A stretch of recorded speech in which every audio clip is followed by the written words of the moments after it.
नमस्कार, मैं हूं सपना पांडे और आप देख रहे हैं दैनिक भास्कर उत्तराखंड उत्तर प्रदेश। तो आज हमारे साथ हैं पूर्व मुख्यमंत्री हरीश रावत। नमस्कार सर, आपका बहुत बहुत स्वागत है दैनिक भास्कर में।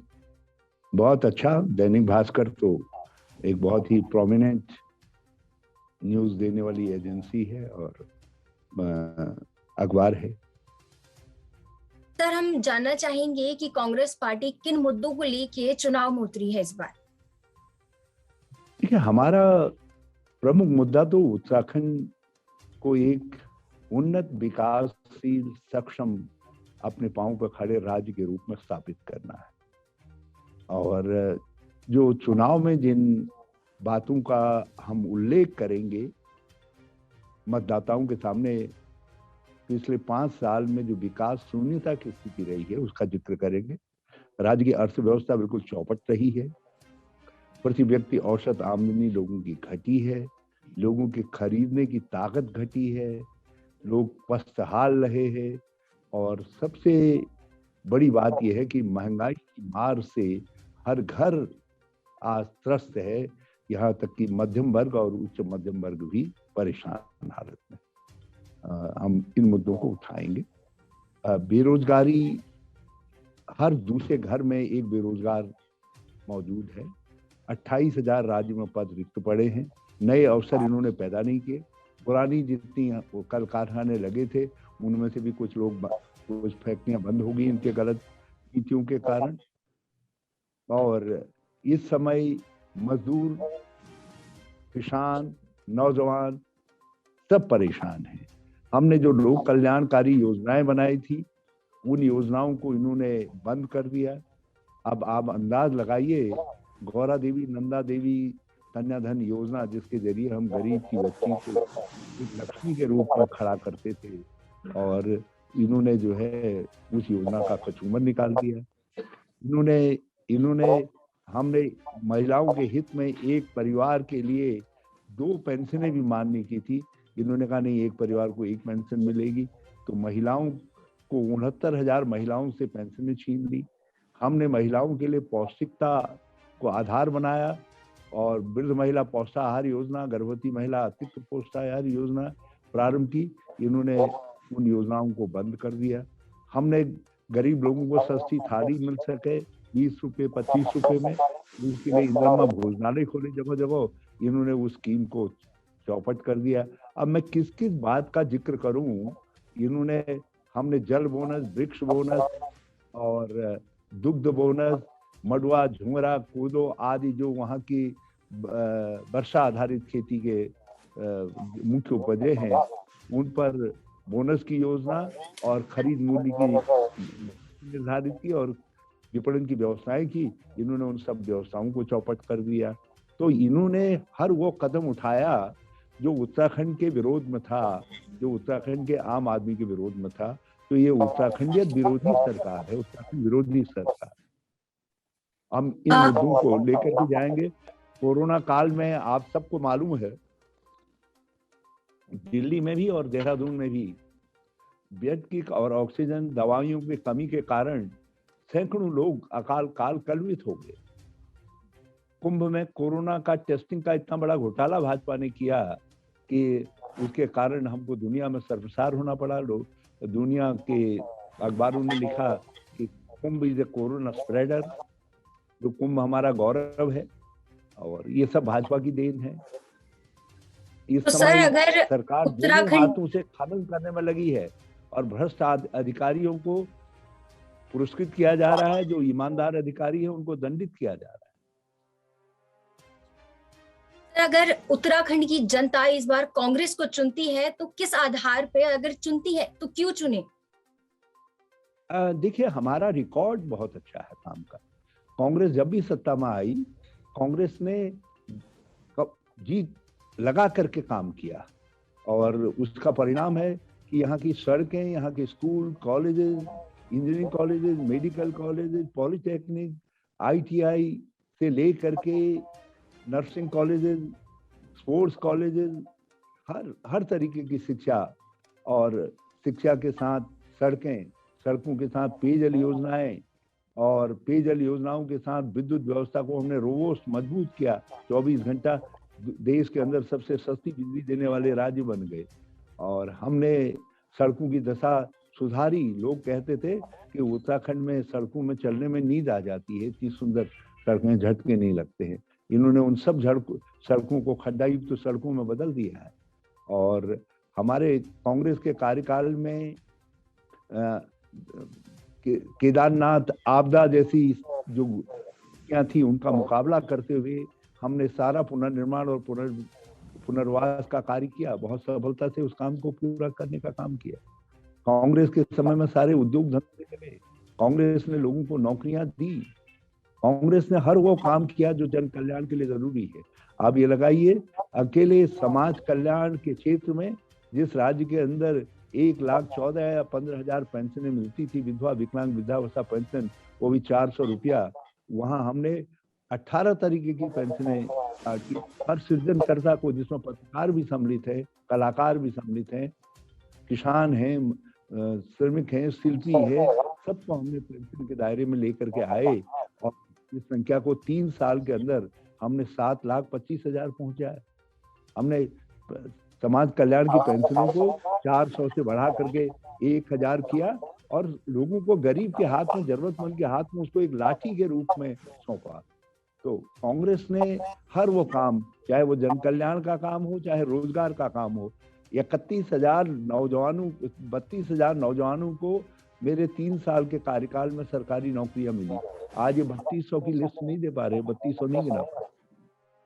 तो कांग्रेस के पास काफी चीजें हैं बताने के लिए, जिसके आधार पर हम लोगों के सामने हाथ जोड़ के खड़े हैं, हमको फिर से अवसर दें कहने के लिए। और भाजपा शर्मिंदा है और वो कुछ बता ही नहीं पा रही अपने कार्यकाल के काम, इसलिए पहले मुख्यमंत्री बदल करके लोगों की आंखों में आंख धूल झोंकने का काम कर रहे थे। और अब भाजपा जो है मोदी जी का नाम लेकर के, हम कह रहे हैं भैया मोदी जी थोड़ी यहाँ चुनाव लड़ने आ रहे हैं, वो चुनाव लड़ने आ रहे हैं तो उनसे नॉमिनेशन फाइल करवाई।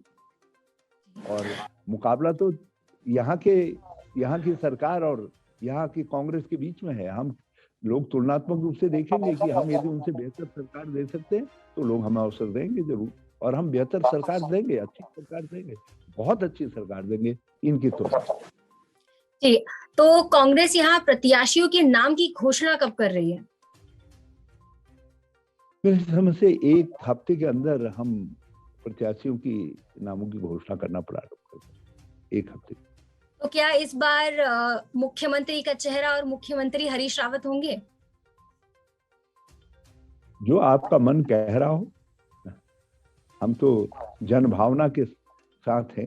यदि जनभावना हमारे पक्ष में है तो भगवान भी पक्ष में होता, भगवान पक्ष में रहेगा तो नेतृत्व भी पक्ष में रहेगा। तो क्या आप इस बार चुनाव लड़ेंगे, और अगर लड़ेंगे तो किस विधानसभा से लड़ेंगे, सीट से? अभी तय नहीं किया है। मैं पार्टी नेतृत्व के इशारे की प्रतीक्षा कर रहा हूँ। यदि वो लड़ो कहेंगे तो लड़ूंगा, यदि वो कहेंगे नहीं लड़ाओ तो फिर मैं लड़ा नहीं जाऊंगा।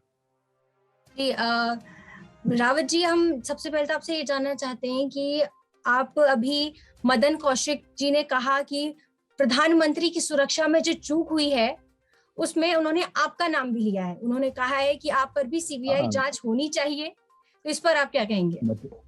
मैं तो कह रहा हूँ भाजपा वालों, आपके पास तो सीबीआई और ईडी, इनकम टैक्स और ये जांच एजेंसी के अलावा आपका खेवनहार तो कोई है ही नहीं।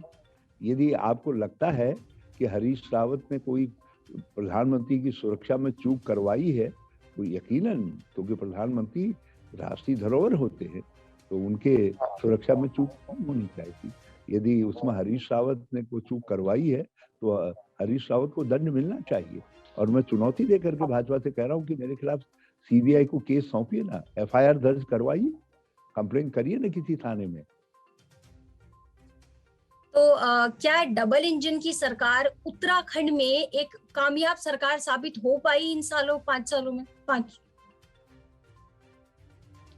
यदि ये काबिल होते तो फिर 5 साल में 3 मुख्यमंत्री नहीं देते।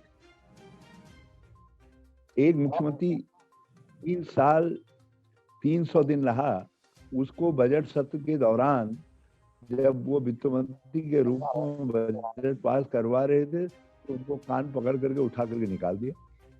दूसरे को बिठाया तो उस बेचारे को मालूम ही नहीं पड़ पाया कि कब कब कब वो मुख्यमंत्री हुआ और कब उसको भूतपूर्व घोषित कर दिया।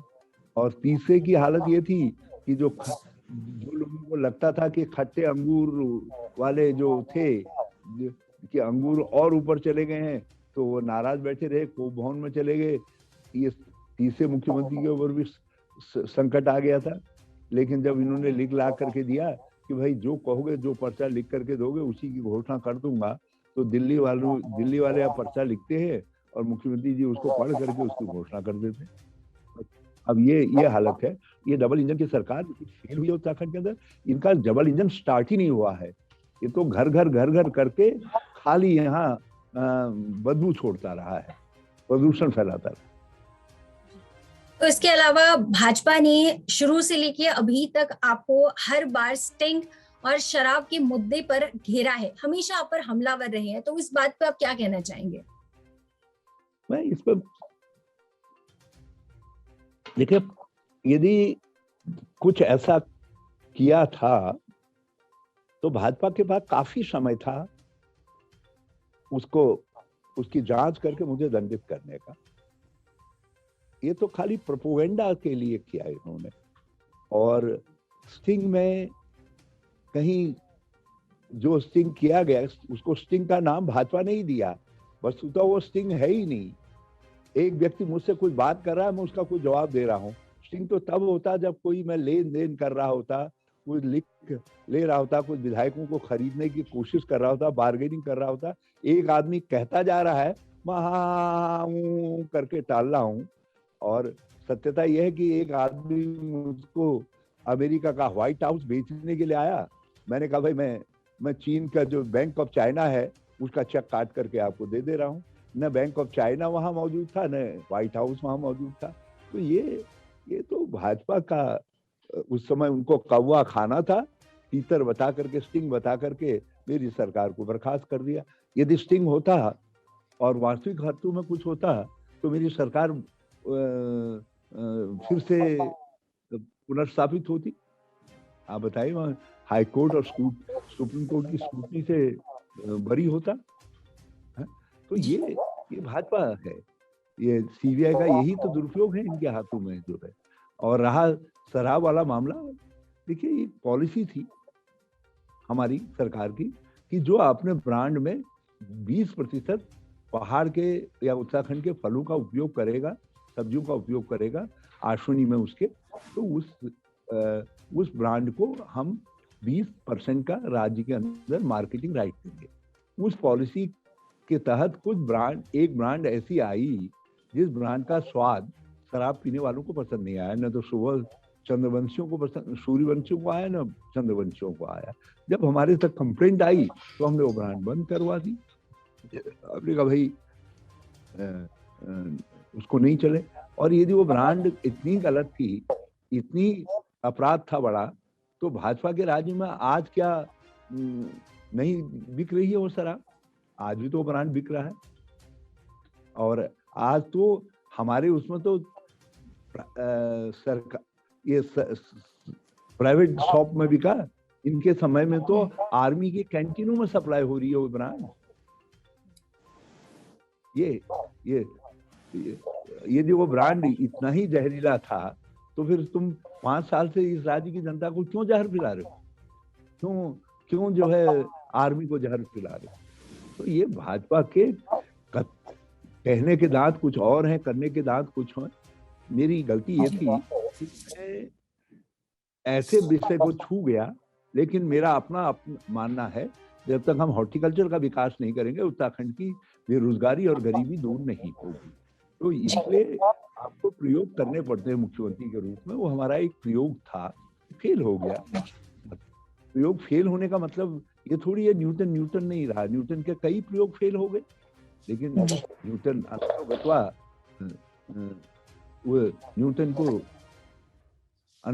न्यूटन तो न्यूटन ही है ना।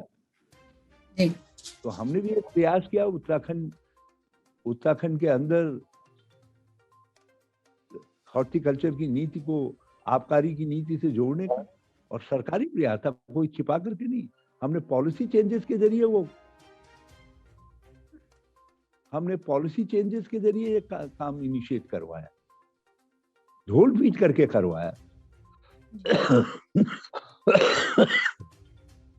आबकारी कानून में परिवर्तन ला करके करवाया। भाजपा के लोगों से मैं कहना चाहता हूं कि हमने तो प्रयोग किए ताकि बागवानी बढ़े उत्तराखंड के अंदर, और तुम तो बागवानी और हॉर्टिकल्चर एग्रीकल्चर दोनों को एक कर रहे हो ताकि बागवानी खत्म हो जाए उत्तराखंड के अंदर। तो सर, अभी आम आदमी पार्टी जैसे कि एक तीसरे विकल्प के रूप में उत्तराखंड में अपनी नींव रख चुकी है, तो कहीं इसका कांग्रेस पर क्या प्रभाव पड़ेगा? ये यूकेजी वालों ने आपका क्या बिगाड़ा है? समाचार पत्रों का, न्यूज एजेंसी का, आप इनको क्यों नहीं विकल्प कहते? ये भी तो है, बीएसपी भी तो है इस राज्य के अंदर, समाजवादी पार्टी भी तो है इस राज्य के अंदर। तो जिस पार्टी ने अभी गाड़ गधेरे लागे ही नहीं, पहाड़ के डांडे कांडे देखे ही नहीं, जिसने उत्तराखंड के भूगोल को नहीं समझा, हमारी संस्कृति को नहीं समझा, हमारी रवायतों को, हमारी परंपराओं को नहीं समझा, जिसने यहाँ के मानव के सामने क्या चुनौतियां हैं उनको नहीं समझा, उनको कैसे आप तीसरा विकल्प बता दे रहे हैं? क्या उत्तराखंड के लोगों के विवेक पर हमारे न्यूज एजेंसीज को इतना ही कम भरोसा है कि उनको एक विकल्प मान लेंगे? बहुत बहुत शुक्रिया सर। ये बहुत धन्यवाद आप। तो ये थे हमारे साथ कांग्रेस के चुनाव प्रभारी और पूर्व मुख्यमंत्री हरीश रावत, जिन्होंने हमें बताया कि कांग्रेस किन मुद्दों को लेकर चुनाव में खड़ी उतरी है। तो वहीं अब इस कड़ी में इतना ही। बाकी खबरों के लिए देखते रहिए दैनिक भास्कर उत्तराखंड उत्तर प्रदेश।